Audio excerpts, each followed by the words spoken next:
jusqu'au sommet afin d'être trouvé. Ouais. Est-ce qu'on peut encore applaudir pour les différents intervenants?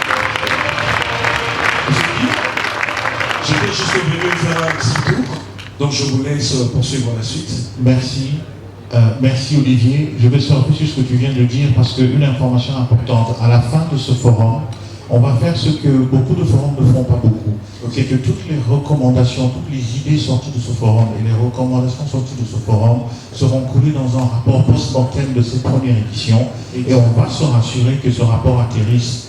Voilà pourquoi on aura besoin.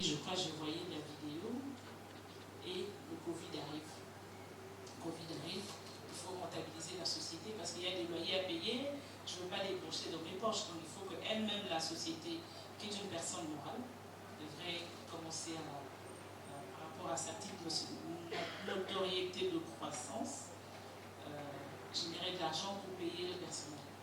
Nous avons eu notre premier contrat avec la DGI, avec la Banque centrale à l'époque.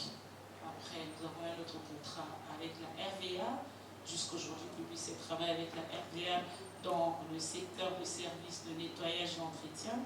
Nous gérons le pavillon présidentiel, nous gérons un peu quelques sites de l'aéroport. C'est vrai que l'aéroport de la RDC est catastrophique. Et aussi, nous avons commencé à diversifier les activités. Nous avons créé Silent Security. Je crois que mes collègues collaborateurs passeront pour présenter un peu les services. Et voilà un peu la petite histoire. Et moi, j'ai glissé un peu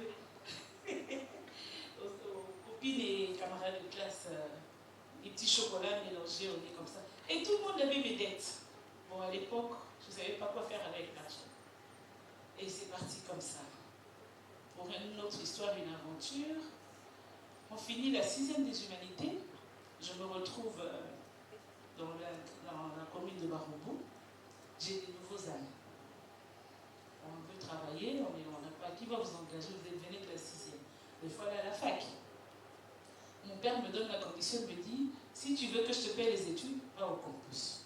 Alors, on a grandi à Kinshasa, nous savons qu'au campus, avec la réputation, il y avait des grèves, il y avait toujours des problèmes. À l'époque, nous étions des enfants. Tellement je voulais seulement faire quelque chose. Alors, à la maison, comme j'étais la grande sœur, et j'avais ma petite chambre. On m'appelait toujours Yaya, moi dans la famille, comme j'étais... Je ne suis pas l'aînée de papa, mais à la maison, j'étais l'aînée, donc on m'appelait Yaya. J'avais ma petite chambre. Mais je ne voulais pas manquer de l'argent. Mais je ne manquais de rien parce qu'avec papa, on ne sortait pas. Donc, si tu sors, tu es bien bastonné. On nous enfermait avec un cadenas au portail. Donc, tout c'était dans la parcelle, en fait. On m'a acheté, pour la petite histoire, du chocolat qu'on appelle l'ovomaltine. Je crois que certains le savent. Et vous savez, qu'est-ce que j'en faisais? Je prenais de l'ovomaltine, je mélangeais avec du lait en poudre, et je faisais des tout petits sachets. Et j'emmenais à l'école. Et juste pour avoir l'argent, n'est pas avoir mon entreprise, non, je disais ça. GREF, c'est né en 2012. À ce jour, la société SOGEREF totalise déjà 13 ans. Mais je parlerai aussi de moi dans le parcours. J'ai 45 ans d'âge et j'ai fait, depuis 2002, je suis entrepreneur jusqu'à ce jour. C'est-à-dire j'ai commencé dans le secteur minier au Katanga, même si je ne suis pas du Katanga. Mais nous avons essayé, vous connaissez toujours comment ça se passe dans notre pays.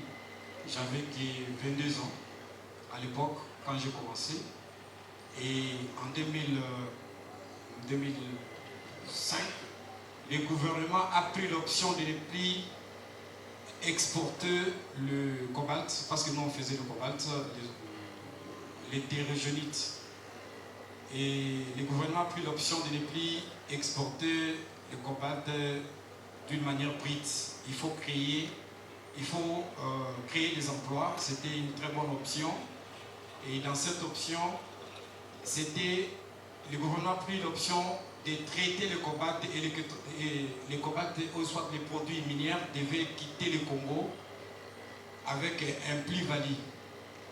pour créer la richesse dans notre pays, créer tout ce qui est, parce qu'à l'époque on prenait du carrière directement dans les remorques et amener en Afrique du Sud. Et c'était pour nous, là c'était en 2006, ça nous a vraiment bouleversé. Et en 2006, je peux dire comme on dit, Nakoyaki. Madame Henriquet, c'est vraiment l'une des partenaires, donc Publicet, avec toute son équipe. Bon, je vais parler de moi comme personne physique et je parlerai aussi de mon entreprise. Ouais, comme personne physique, je m'appelle Monsieur Lukanga. Préférencer ces travaux. Ah, ça nous a été jusqu'à la livraison. Ça fait 8 mois. Nous sommes derrière les conseils. Bonsoir. Nous sommes en performance d'information. Est-ce que vous pouvez parler quelques entreprises ou bien Activité. Très bien. Alors nous sommes une société Oxygaz, productrice spécialisée dans l'oxygène médical. Ça fait 3 mois qu'on est sur le marché. On travaille avec les hôpitaux dans le secteur industriel, tout ce qui est soudure, métallurgie et ainsi de suite, ainsi que des opportunités. L'arrivée à notre société, alors je pense qu'il faut avoir premièrement la détermination, je dirais ça. Deuxièmement, être assez compétitif au niveau technique, parce que il faut savoir que c'est une activité industrielle, donc on travaille avec des machines et ainsi de suite. Et comme je l'expliquais lors de mon intervention, on a vraiment des sérieux soucis dans tout ce qui touche à l'électricité et ainsi de suite. Et les machines avec lesquelles nous travaillons, il faut vraiment faire en sorte d'avoir un suivi le plus impeccable possible pour pouvoir nous permettre de continuer à fonctionner. Donc c'est vraiment de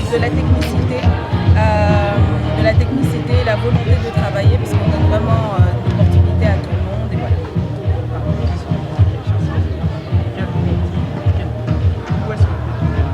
Alors nous sommes à Kingabois, dans le quartier TP, donc c'est le quartier Matondel. À partir de ces formations et de ce partenariat que nous avons fait avec l'USAID et Prospera Africa, nos mentors dans ces formations-là. Donc j'ai insisté sur le fait que même les petits producteurs peuvent se mutualiser.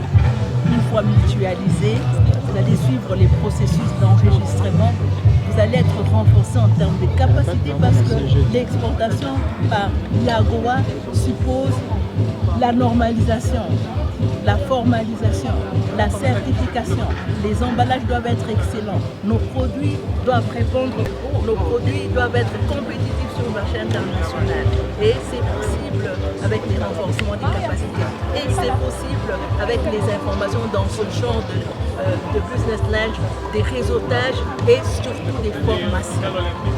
Vraiment, nous avons insisté sur le fait qu'il faut se rapprocher de nos chambres de commerce, de nos réseaux que nous formons régulièrement à partir de différentes conférences pour aider les entrepreneurs à exploiter. Ce n'est pas un mythe, exploiter sur la voie existe et est possible. Les entrepreneurs doivent enlever de leur tête de ces termes. Je suis venu leur dire la bonne nouvelle, c'est possible. Afin de renforcer la culture entrepreneuriale que nous avions initiée, le projet 1 hectare pour un étudiant.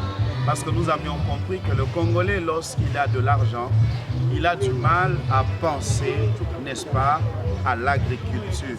Or, les statistiques de la balance commerciale de 2023 montrent que la République démocratique du Congo a importé plus de 5 milliards de dollars, n'est-ce pas, de biens de première nécessité, dans lesquels nous retrouvons le riz, nous retrouvons le chinchard, nous retrouvons le poulet, ainsi de suite.